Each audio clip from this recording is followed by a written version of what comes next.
All right. Before the podcast can even commence, I need to talk about these damn cookies. These are coming from our sponsor, Taste Hotted Girl. And yeah, she's our sponsor, but she's also at this point a friend. Because only friends brings you things like these cookies. We love you, girl. But this is the Lalaki Keecha Manis podcast, all right? And we're here to have a good time today.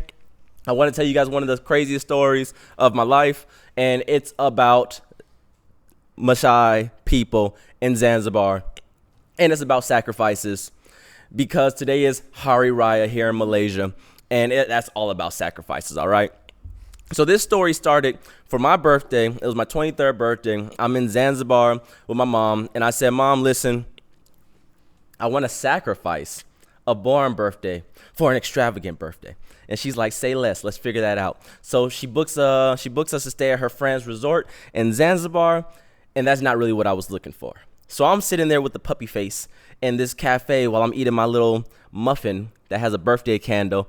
And I'm just like, damn, this is not what I meant by crazy birthdays. But I began to meet some really dope people at this resort. One of the people, his name was Isaac, all right? Isaac is a guy from Kenya, but he became like an ambassador for the Maasai people of Tanzania because his English is superb. So we're sitting there, we're chopping it up, and I'm like, yo, Isaac, the thing about men these days, because I was like on a real like self-help, let's grow as people type of trip, we don't have any type of rites of passage, you know, where you can go and you can come out of the woods and go, I'm a man now. And so he was like, yo, man, I mean, maybe not in the West, but here in Zanzibar, the people of the Maasai village, they do have that. And I'm like, are you serious? He's like, bro, it's called a baraka. We take you out into the jungle. You begin to kill cows. And I'm like, that's pretty messed up. And he's like, just hear me out. What you do is you grab it by the face and you begin to choke it out. You look it in the eyes and you let him know who's man, who's beast. And then once he dies, we cut him open. We eat his meat. We drink, pause. We eat the meat from the cow, we drink the blood, and then we drink the milk. And I'm like, whoa, that's hell of intense. I'm in. And he's like, okay, if you're into that type of stuff, we can figure it out. And I'm like, all right, so what would it take? He's like, I'm going to reach out to my people, and I'm going to see what's possible. And I'm like, okay, sounds good. So he goes off, he comes back, and he's like, yo, if you're interested, we can give you a baraka, and it's going to be only about a month. Typically, it's a couple of months, but yours is only going to be about a month. And I'm like, whoa, I don't have a whole month to be out here killing cows. And he's like, well, let me call him again. So he makes the phone call, and he's like, all right, listen, we could speed it up to 2 weeks. That's the shortest that it could possibly be. And I'm like, all right, so I go into the jungle. I kill a cow. What else will I do? He's like, oh, well, I mean, we're going to bless you. We're going to have all the elders mix the concoction. You ever seen like Black Panther? You know how they have to go through the entire ritual of putting the water on your face and stuff. So I'm already thinking like I'm prepared. I've watched Black Panther 1 and 2. Like, let's go. And so he's like, yeah, after we do that, it's going to be one ceremony, which is a pain ceremony to show that you have the spirit of a warrior. And I'm like, bruh, I'm already here. Like, let's go. And he's like, well, hear me out before we do this. What we're going to do is we're going to put this burning iron into fire. We're going to jab it onto your arm, and you're not allowed to show any type of pain. And so I'm like, whew, sounds kind of intense. I'm ready for it. So he's like, okay, you're in? I'm like, I'm in. Give the handshake of solidarity, and we're off to the races. Fortunately, I hear, I want to go. And I'm like, who is that? It's my mom. And my mom is like, I just want to go with you guys because it sounds amazing. And I also want to finish writing my book. And what's better than doing that with the Maasai people? And I'm like, Isaac, tell that woman that she cannot go. And Isaac is like, bro, I can't do that. So truth be told, my mom is on this trip with us. All right. So now the time comes for us to finally go on our pilgrimage. We book our plane ticket. We pay for Isaac to come because he is my spirit guide. We go from Zanzibar to Dar es Salaam, which is not very far, but it's far enough for me to realize that Isaac is a useless individual when it comes to going out on these type of adventures, okay? We get into Dar es Salaam, and eventually, or immediately, somebody tries to rob us practically. We get into the van, and he's like, just 10,000 shillings, brother, no problem. And Isaac is like, okay, no problem, 10,000 shillings. Once we get to the hotel that he was supposed to take us to, the guy changes and he's like, 20,000 shillings now, brother. And I'm like, bro, you said 10. And he's like, Hakuna Matata. And I'm like, this bastard. Isaac, tell him we're not paying it. And Isaac's like, bro, just pay him. And I'm like, no, I'm not just paying him. Because I had the feeling of I am here to protect my mom. I'm here to protect my money. And I'm here to protect Isaac because obviously this guy is useless. So after we land, we sit in Dar es Salaam for a little bit. We then fly to Arusha. Arusha is where Mount Kilimanjaro is where the Serengeti begins, and it is where this adventure takes place. All right. We drive over like these crazy hurdles. We see Maasai people running down the street because they run everywhere. And eventually we get to the most like randomest small town in Arusha that you will ever find. There's two like levels of living. You have the high level, which gets really cold at night. And if you know me, I like going to get Cameroon Highlands. Story for a later date. Because I like the cold. Like I like cold weather. But on the bottom half is like the warm area. That's where most of the people are at. So we decided to stay on the top. Up there, we're drinking konyagi. We're drinking amarula, which is like Malay. This is Tanzanian vodka. It's Tanzanian like Bailey, Bailey drinks. So we're up there having a good time. I'm enjoying myself, getting ready to go on this pilgrimage. Next morning comes, we get all of our bags and we go out to go catch us the ride down the mountain. That way we can get into our safari truck to take us into the Serengeti.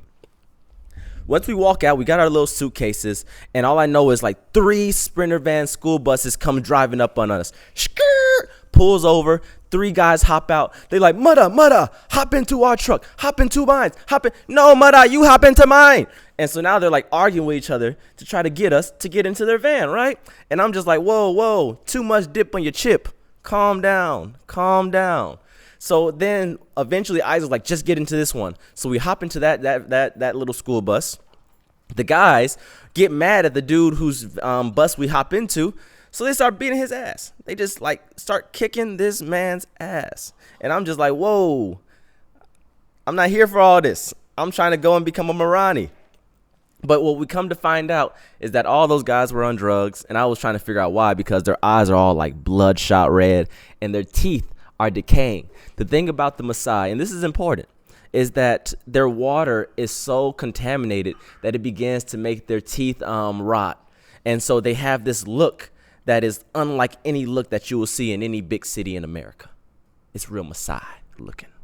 So we're driving down this Sprinter van. We got all the old ladies running and jumping on to like the van, hopping in and whatnot. We eventually land into the city below.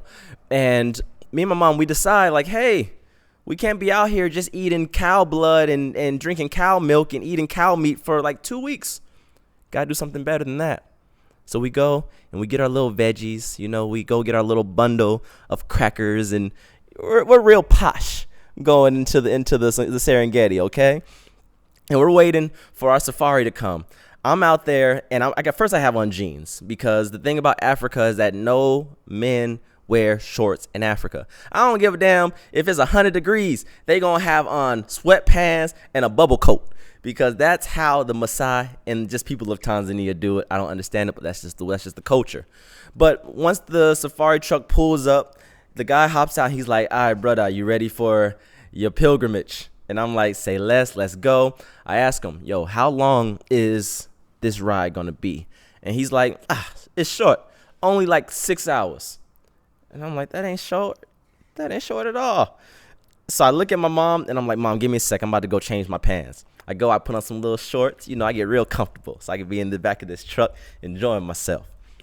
I come out. My mom, she's looking like, how long is the ride going to be, Hunter? And I'm like, oh, Mom, it's going to be about 6 hours.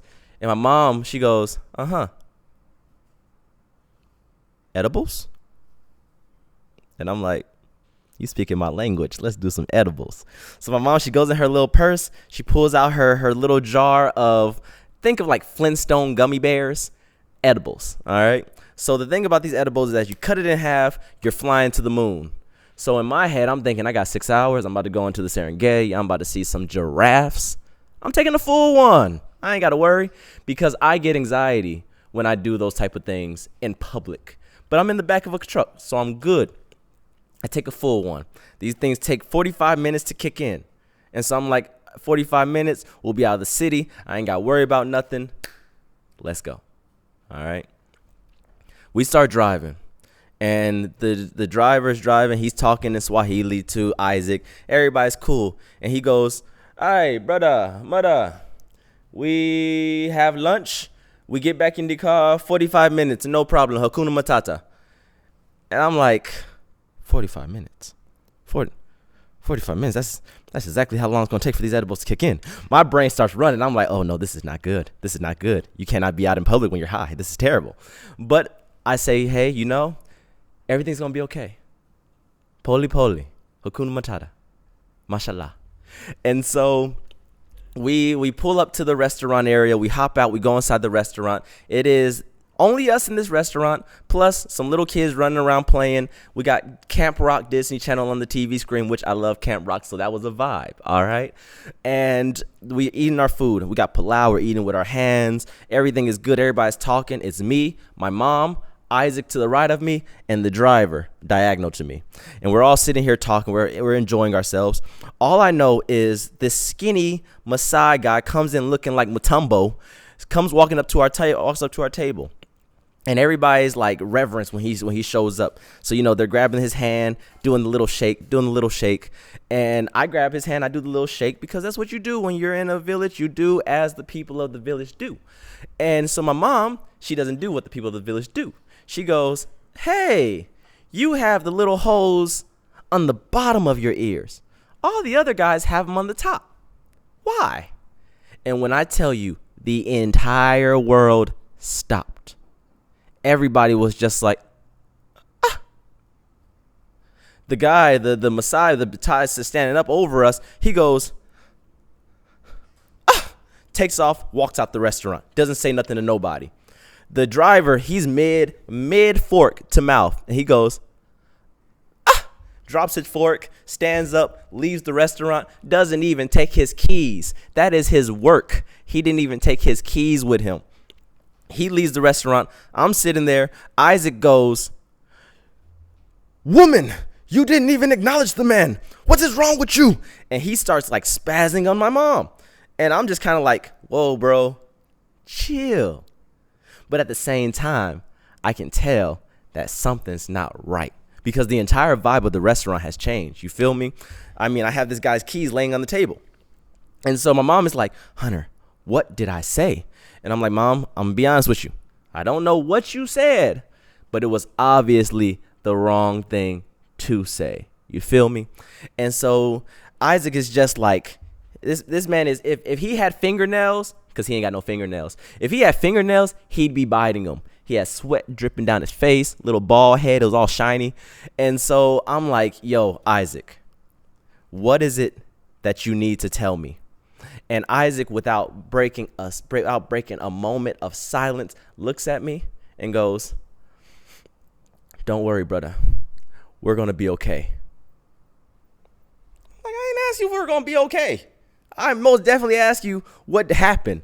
But all I know is in that moment, I slowly start feeling that anxiety that bubbles up into your heart.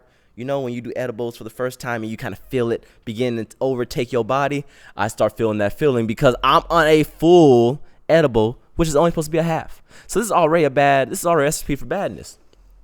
So at this point, my mom looks at me and she goes, Hunter, your eyes are so red. And I'm like, Mom, I know. You don't got to tell me.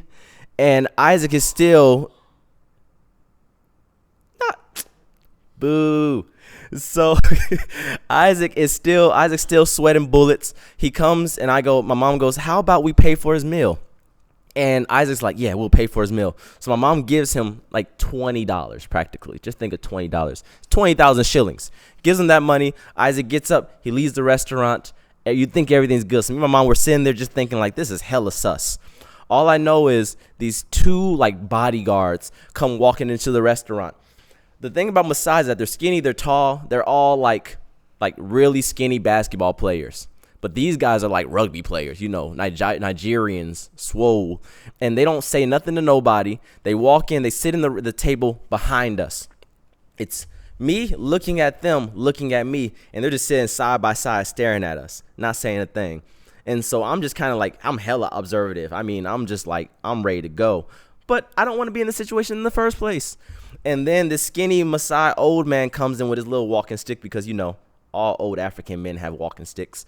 He comes in, he opens up the chair, and he sits behind my mom, and he just stares at her. And you got the two big Maasai dudes staring at me. And so I'm like, now my anxiety is like through the roof at this point. And nobody says anything. They don't order no food. They don't do anything except for stare at us.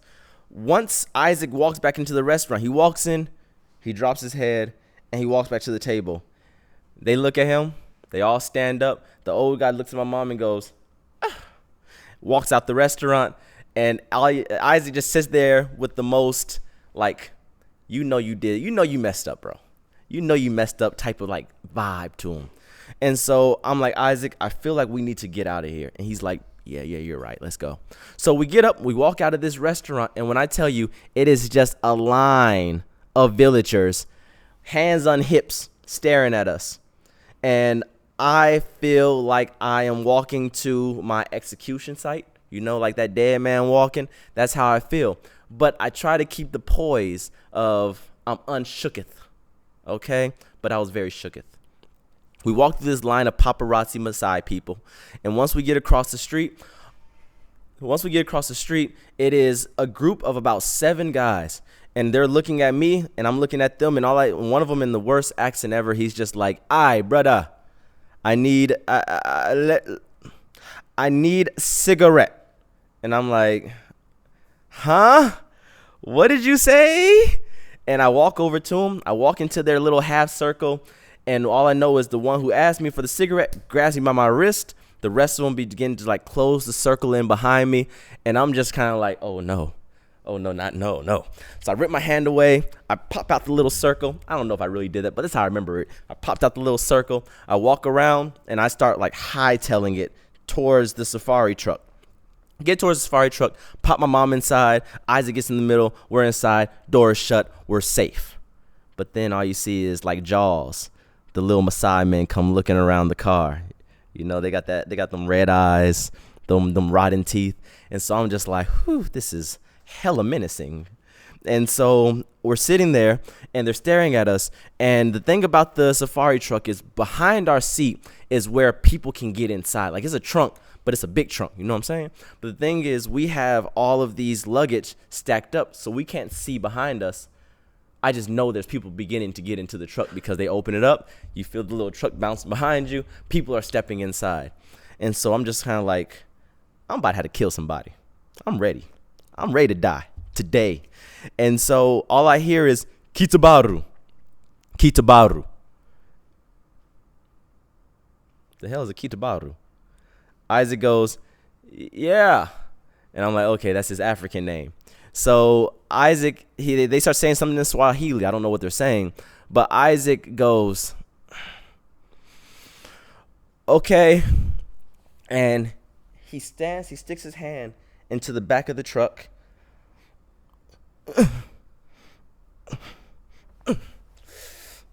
and puts his hand between his lap and begins to shake back and forth.